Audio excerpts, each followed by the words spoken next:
خير ومساء الخير على حسب حضرتك بتشوفني. انا معاك مستر عمر النهارده من كوريكت المستوى الثاني، ودي الحلقه الاولى عشان نشتغل معاكم في الصيف كورس صيفي كامل من كوريكت ليفل 2. ركز معايا يلا. هتستفاد ايه معايا في الكورس ده؟ هتستفاد ان انا اعرف كل الضمائر وكل الازمنه وكل الحاجات الاساسيه اللي انا هشتغل بيها علشان اعرف اكون جمله، اكتب جمله واكتب باراجراف واحل محادثه بسيطه جدا، وكمان افرق ما بين الازمنه اذا كان بريزنت سيمبل او باست سيمبل او بريزنت كونتينوس وهكذا. يلا معايا.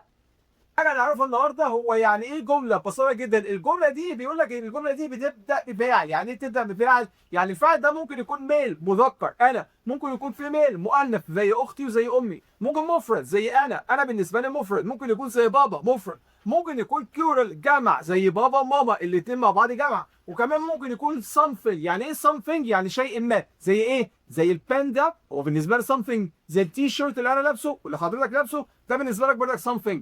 الخطوه الثانيه لازم تعرف ان الضمائر انواع كتير جدا مش نوع واحد. طب الضمائر اللي هناخدها النهارده اسمها ايه؟ اسمها ضمائر الفعل، هي اسمها subjective pronouns. تاني كده، subjective يعني ايه؟ يعني هي اللي بتيجي في بدايه الجمله او في وسط الجمله في اي مكان بس بتدل على الفاعل. يعني ايه الفاعل؟ يعني مين اللي عمل الحدث ده. لما اقول لك I eat انا باكل فانا الفاعل. لما اقول لك he walks هو بيمشي فهو الفاعل. الفاعل هو اللي بيعمل الفعل او does the action، يعني بيقوم بالحدث او بيقوم بالفعل. في الصفحه الاولى المستوى الثاني هتلاقي ضمائر الفعل، وهي بتقول لك ايه؟ انا عندي على فكره هم 7. مين السبعه؟ في ات بتدل على حاجه غير عاقل بس مفرد، ات زي الواتش بتاعت ات، زي البن بتاع ات. وممكن كمان نقول هي يعني مين؟ هي يعني هو، بتدل على اي حد مذكر زي مين؟ زي داد وزي ماي فريند لو ولد. تاني الفريندز لو ولد هنقول عليه هي. طب وزي شي، مين شي؟ هي بتدل على مين؟ بتدل على اختي شي، بتدل على امي شي، بتدل على المس بتاعتي في المدرسه برضك شي. طيب كمان يا مستر عندنا اي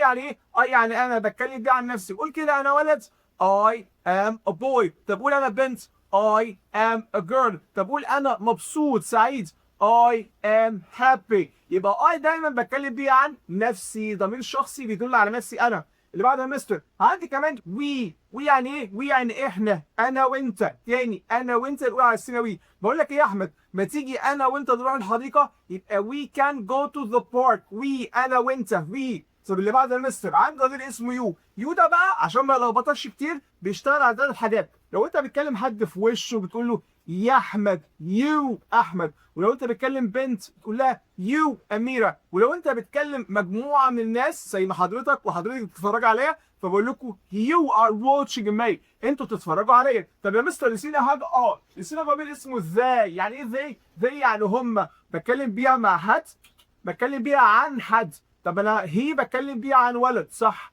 والشي بتكلم بيها عن بنت صح، وإت بتكلم بيها عن شيء غير عاطل مظبوط، وي بتكلم بيها عن انا وانت صح، ويو بكلمك انت في وشك بقول لك يو صح. طب وازاي بتكلم بيها عن اكتر من شخص او اكتر من شيء. يعني مش شرط ان ازاي يجي عشان يتكلم عن الانسان العاقل، لا، ممكن يتكلم عن الانسان العاطل او غير عاطل بشرط ان هم يكون اثنين ثلاثة أربعة أو إيفن أكتر، مفيش مشكلة. يبقى تعالى أقول لك على ملحوظة مهمة جدا هيحبوها قوي بتوع التجريبي. يلا معايا. وانا باخد كونكت بلس وانا باخد كونكت وانا باخد منهج انجلش الجديد قابلني حاجات بسيطه جدا. قابلني فاعل مع يعني ايه؟ يعني كان بيقول لك مثلا ايه؟ ذا بير اند الدب وانا. معقول يا مستر الدب وانا في جمله واحده؟ عادي جدا، عاقل او غير عاقل. طب ما نقول احمد اند مفيش مشكله. طب نقول داد اند مفيش مشكله. خد بالك ان اي فاعل مع كاني بقول وي، كاني بقول يا مستر كاني بقول وي معناها احنا.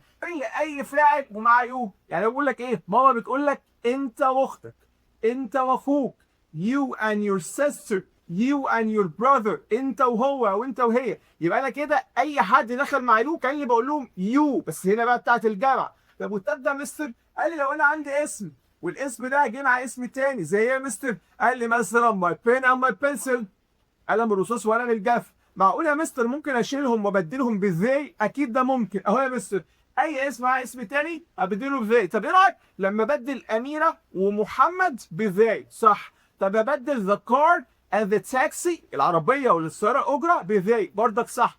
يلا يا مستر نحل صف، احنا عندنا صفين اتنين في كونكت في التدريب ده، بس خد بالك انا هحل معاك صف وهسيب لك التاني هوم وورك تبعتوا لنا على واتساب على التليجرام وانا هحله معاك. كده ساره زمان بقى الستار. بص يا مستر انا ساره دي بالنسبه لي بنت فانا هقول عليها شي. قال لي يا مستر يبقى ساره بالنسبه لي هي ايه؟ هي شي. طب اللي بعده قال لي عادل اللي هو قادر. مستر هو مش عادل ده ولد؟ قال لي يبقى هي. طب كمان هنا اند يا مستر مش احنا قلنا ايه اسمه مع يبقى كأني بقول احنا اللي هي وي.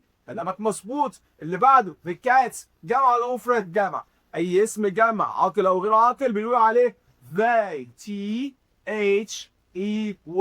طب اللي بعده يا مستر رنا and you، اي اسم ومعاه يو يبقى انا هستخدم يو اللي هي بتاعت الجمع. طب اللي بعده sisters جمع ولا مفرد؟ قال لي جمع. اوجه لك سؤال، هو الجمع بنقول عليه she ولا they؟ لو هي بنت واحده مش هتبقى جمع هنقول عليها she، بس لو هم بنات كتير زي sisters اخوات كتير يبقى they. طب بتتكلم ازاي they؟ THEY. اللي بعد يا مستر نبيل ولد مفرد يبقى هي. وكمان عندي بيزي بي، فاكر بيزي بي النحله النشيطه او الشقيه ولا بنقول عليها ات لانها غير عاقل. اللي بعد يا مستر مايس، لو انت درست المستوى الاول هتعرف ان كلمه مايس من الاسماء البلورال الشاذ اللي مش بتاخد اس بس هي ستيل جمع، هي لسه جمع، عشان كده هنقول عليها ايه؟ ذاي. لو حد مش بيذاكر هيقول لي ات بس ده هيطلع غلط.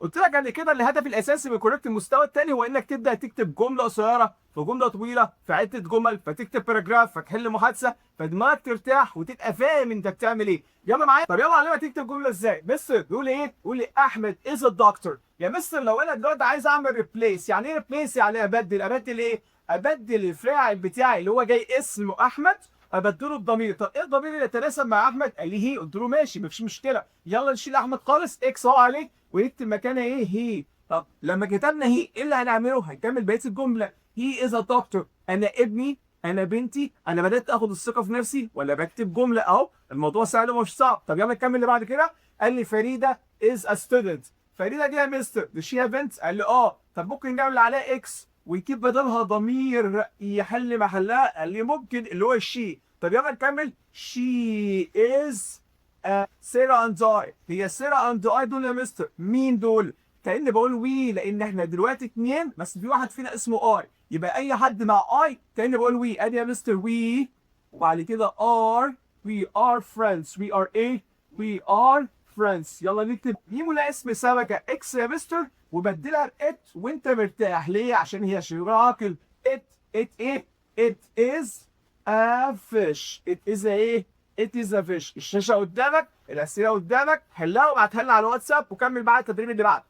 يجي المستر في ثالثه ابتدائي ورابعه ابتدائي وخمسه وسته يقول لك ايه؟ ابنك ما بيعرفش يكتب باراجراف، بنتك مش فاهمه حاجه في الباراجراف. هو ايه الباراجراف يا مستر؟ هي مجموعه جمل صغيره على نفس التوبيك او نفس الموضوع. طب انا هنا جبت لك باراجراف والباراجراف بتاعنا ناقص مجموعه كلمات، وطبعا الكلمات هي الضماير. بقول لك ايه لو سمحت وانت بتقرا كمل بالكلمات اللي ناقصه. طب بص يا مستر انا كمستر عمر بقول لك ايه؟ اهم حاجه وانت بتكتب باراجراف، اهم حاجه وانت بتحل السؤال زي ده هو انك تقرا ايه؟ اقرا التكست. بالنسبه لنا النص يعني تكست. طب انا ليه بقرا تكست؟ عشان افهم التوبيك او الموضوع بتاعي او الحبكه رايحه يمت ايه. طب بص يا مستر بيقول ايه؟ اتس فرايداي، النهارده الجمعه. حلو جدا. My family go to the club. عيلتي بتروح الكلاب. عيلتي دول اللي هم كل الاشخاص دول؟ قال له اه يا مستر. يعني جمع؟ قال له اه يا مستر. طب هناخد وي ولا ات ولا هي ولا شي ولا ذاي؟ بالنسبه لي انا عايز اقول احنا ولا هم، لان انا بتكلم عن الفاميلي يعني عنهم، مش انا وهم، لا عنهم. فبقول ايه؟ they اهي يا مستر they go by car. هم بيروحوا بالكار. طب وبعد كده قال لي my sister اختي بس لوحدها.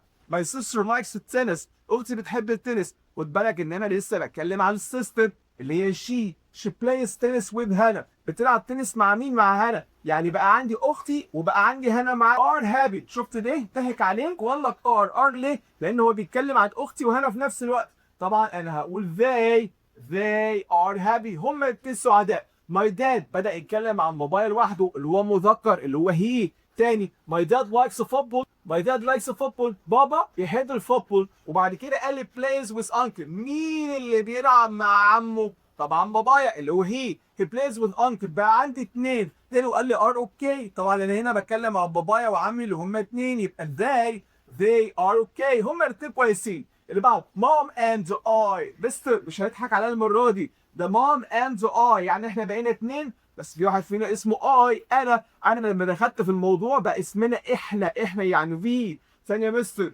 mom and I like reading. we go to the library. احنا بنروح اللايبرري المكتبه بتاع القرايه مش بتاع القلم الرصاص. تاني to go to the library. my pet dog الكلب الاليف بتاعي ماله is playing بيلعب. مستر هو البيت دوج او الكلب الاليف ده هي ولا شي ولا ات؟ it برافو اهي يا مستر. قال لي it اللي انت الجمله بكابيتال لتر. it is in the playground الكلب بتاعي في الملعب. it's a good day. تعرف تكتب جمله؟ طب لو ما بتعرفش يلا مع مستر عمر يعلمك ازاي تبدا تعمل جمله. واول خطوه في الجمله هو انك تستخدم ضمير او اسم. طب انا مش عايز استخدم اسم، جيت بقى احتار استخدم خالد ولا استخدم منى ولا استخدم كمال، استخدم ايه؟ فقال لك بقول لك ايه، طب ما تتكلم عن نفسك قول اي، او اتكلم عن ولد قول هي، او اتكلم عن بنت قول شي. اوصف الصوره اللي قدامك.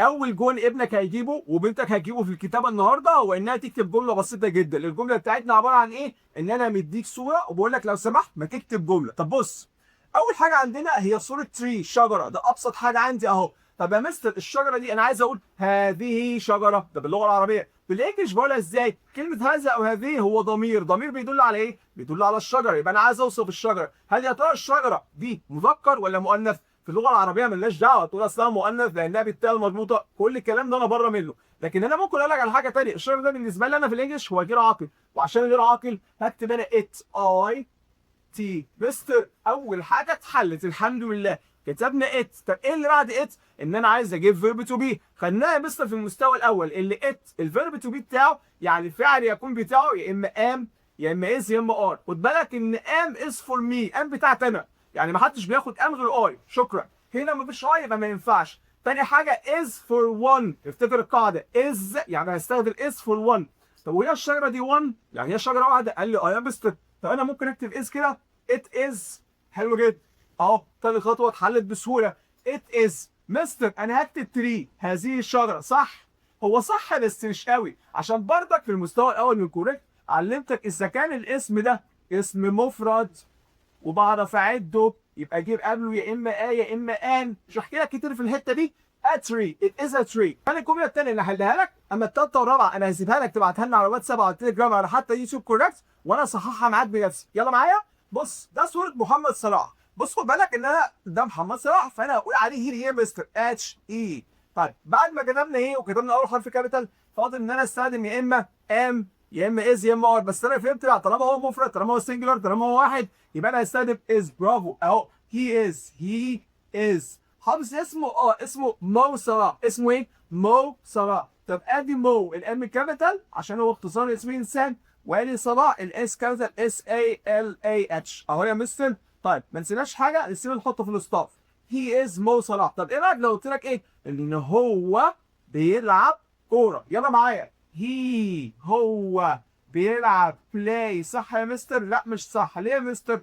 عشان لما خدنا البريزنت سامبل تنس خدنا المقدمه بتاعته في المستوى الكوريكت كنت بقول لك ايه؟ ان لو الفعل عنده مفرد يبقى الفعل بتاعنا ياخد اس. ما هي بلايز. هي بلايز ايه؟ فوت بول. فوت بال بي اي ال ال ونحط نقطه. في انا خلصت حل الكوريكت. ما تنساش كان معاكم مستر عمر زينه. مع السلامه.